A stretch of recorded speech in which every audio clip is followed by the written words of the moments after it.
Alrighty everyone, let's keep rolling with Ask Soap Anything! Do you want to go to any YouTube conventions anytime soon? Honestly, not really. Because those conventions for those people who have like the millions of subscribers, I mean, it'd be cool to meet some of those people, but the people who have that many subscribers, who actually go to those conventions or that I actually want to meet, that's kind of, you know, minimal. Like, I don't really want to mingle with those people because I don't really watch them. I mean, there's some of them, as I've mentioned in other videos when it comes to talking about big YouTubers, like, I just don't like their YouTube personality. I don't like their content, but that's just me. I don't have anything against them as a person. I mean, there are a couple of them I do because, you know, things you read about them and then you see videos and it's like, screw that guy. What a douche nozzle. But, you know, there's some people out there who seem cool, but I don't want to go to YouTube convention and talk about YouTube. I just want to make videos and have fun. I mean, if YouTube was like, hey, you want to come to a convention? I would say yes. Don't get me wrong. Don't get it twisted. I would happily take a flight out to, I'm going to assume, California and mingle with some people and just talk shop and maybe get some, you know, meet some cool people, maybe get some ideas and, you know, tips and things like that. But I'm not in a rush. Does your girlfriend live in a different state or country? No. She lives in the same state as me. There's another question coming up that kind of, I guess, probes into that one a little bit more, and we'll get to that. But no, we both live in Texas. What was your first video game? Woo! That's a good question. The very first video game that I ever remember playing was the Super Mario Brothers on the Nintendo. It is permanently etched into my memory. I was maybe like 4, 5, maybe, I don't know, but I was at a babysitter's place. They had a Nintendo. I picked up the controller and was figuring it out, and that's permanently ingrained in my memory. That's the very first video game I ever played. Yeah, first video game ever, Super Mario Brothers. Can't go wrong. Can't go wrong. What made you want to start uploading videos to YouTube? I did answer that in a previous video. Just a quick recap. I wanted to make guitar videos, playing guitar, then I recorded myself doing it, and there you go. That was the original thing I wanted to do on YouTube, was play guitar. So based off your work of fixing computers, what company do you most recommend for buying one? That all depends. That is personal preference. Don't let anyone tell you otherwise. There is not really a bad way to buy a computer. I've been around computers for long enough to tell you that most computers on the inside are basically the same. It's, one is what you're paying for worth what you're getting. That's one question, but ultimately it depends on what you want to do. So I'll break it down. Quick example. So if what you want to do is you just want to get on the internet, you want to look at Facebook, Twitter, you want to take some photos, here you go. Get yourself an iPhone, an Android, a Galaxy, you know, get yourself a phone. You can take it wherever you go, or like a tablet, you know, like a Surface or an iPad or any of those, you know, just get you something like that. Otherwise, netbooks are really cool, ultrabooks, those really cheap, really small computers. If you're not worried about spending a lot of money, there's some really cheap ultrabooks. So as long as you just want to use it kind of like a, as some people online call them, Facebook machines, get yourself one of those. Save yourself a lot of money, a lot of hassle. Now, if you want to get into, say, the world of like graphic design and video editing or music creation or, you know, anything in the creative side of things, I personally prefer Macs. That's why I have a Mac. I also have my PC, but I have a Mac, and that's mainly for my creative side of things. So I've done graphic design, I make music, I edit my videos, I do all that on my Mac. There you go. I think for me, the interface is the most intuitive, and it suits what I think a computer, as far as how it should operate, does operate out of the box. I emphasize out of the box because with a Mac, you don't really have to do much other than just turn it on and go. There's no real setup. There's not a bunch of bloatware installed on it. You don't have to do all this junk. Mac is right out of the box. They're expensive though, so that, you know, you do pay for what you get, you know, in most cases with the Mac, but just bear in mind, they're a bit expensive, but they can do a lot. Now, if you want to get on the business side of things, most businesses are still pretty Windows compatible, so go get yourself a PC. It just, yet again, it depends on what you want to do. But if you're more the business side, yes, there's a lot of Apple compatibility out there nowadays because Apple's influence is kind of going up and has been going up for a while. But there's still a lot of support for the PC side, so it just really depends. Now, if you want a game, PC. Simple. Yes, a Mac can play games. I have played games on a Mac. It can happen. Don't let the internet tell you differently. There's just not as many games out there for the Mac. And you are paying a lot, at least on paper. So if you're, I'm going to just throw out a number. If you pay $1,500 for a Mac, you're getting a good machine. But for $1,500, you could buy and build a custom PC that will just eat through most games. Easily. So it really all depends on your personal preference of how you like to operate a machine and what you're going to do with it, and then even more what you want to do in the future of the machine, because you could realize, hey, I've got a machine that can do this thing that I've been interested in for a while, and then take it there. My personal example of that would be, I got a Mac because I wanted to do a little, dab of music editing and a dab of photo editing and graphic design. You hush back there. And I learned that you can edit videos and all this other stuff, and it was really easy, and I picked it up, and here we are today. Ta-da! Below all that, Max Horn says all of that. So, Blue Phoenix, Max Horn, hopefully that answers your questions. Simon Lester, what sort of podcast do you listen to? Have you ever liked wrestling? Woo! Now we're talking my language. So podcasts.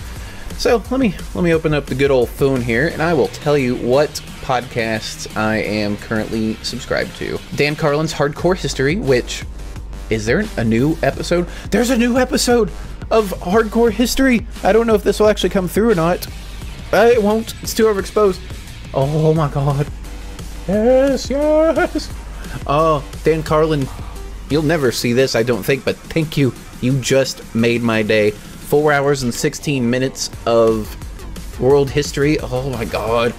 Yes, I'm a nerd. Shut up, people.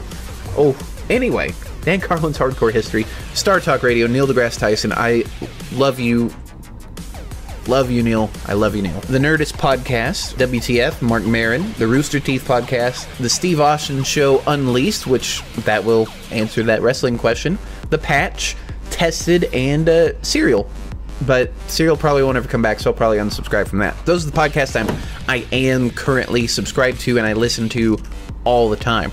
Now, have you ever liked wrestling? Yeah, I used to. I don't anymore, just because I don't want to say I grew out of it, but I just stopped liking the product that was out there. So, to give you an idea, as a kid, all the way up until I was, let's see, 17, 18, wrestling was like video games, soccer, wrestling, that was my life. And comic books sprinkled in on top of that. Like, and then when I got closer to 17, guitar started happening and art and being creative. But wrestling was in there. Like, oh, you guys have no idea how wrestling was to me. Like, I did the backyard wrestling stuff that,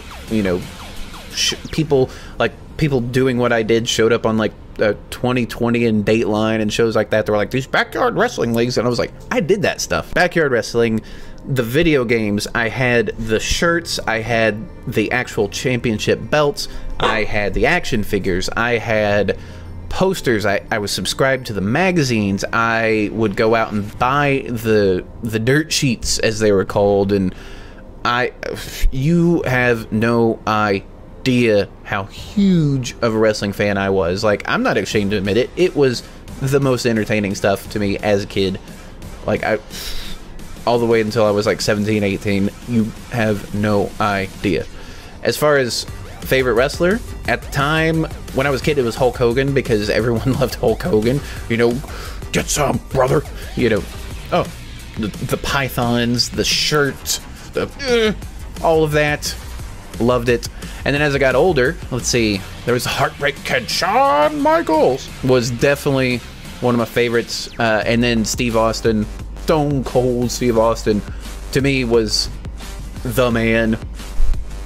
Like, don't get me wrong, I liked other wrestlers too, but as like I had the 316 shirt, I had another Stone Cold shirt, I had like Stone Cold belt, Stone Cold action figure, Stone Cold sticker on my car, Stone Cold, like you name it, I was all about Stone Cold.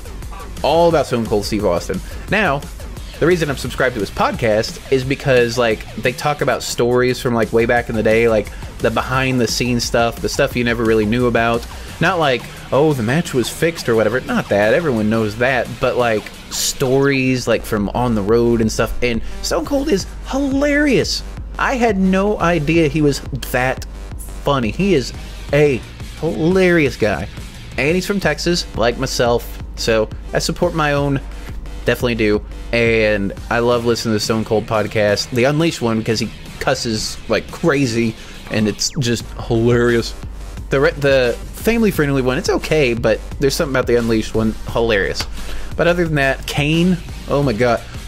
When Kane, give you an idea how, like, I gotta get up here because how nerded out. So when Kane first showed up, very first showed up, it was, oh, what pay-per-view was that? I watched the pay-per-views as well. I recorded the Monday Night Raws. I was mainly a WWF fan, and it's the Attitude Era. That was my jam. But I also watched WCW. I watched ECW as well. When they were all separate. Yes, kids, that's how it used to be. But I was mainly a WWF fan, and I want to say, God, what pay-per-view was that? Where Kane first showed up. I forget. I'm probably going to go back and watch it just for a nostalgia trip. But Kane, for like weeks, was getting hyped up. Paul Bearer, The Undertaker, was like, you know, your brother Kane, he's here, you know. And then Kane finally shows up. The red lights, this giant, I mean, I got to see the guy in person when I went to an event, and legitimately one of the scariest people I've ever seen in person ever. I only have one person who would ever be scarier than that. If I ever saw them in person, that would be Mike Tyson in his prime.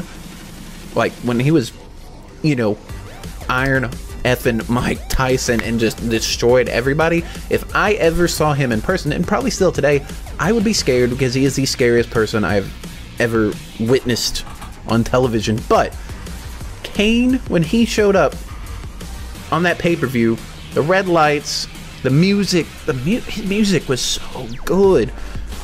Showed up, huge, just bigger than The Undertaker, and then and then the flames went up. I nerded out so hard on Kane.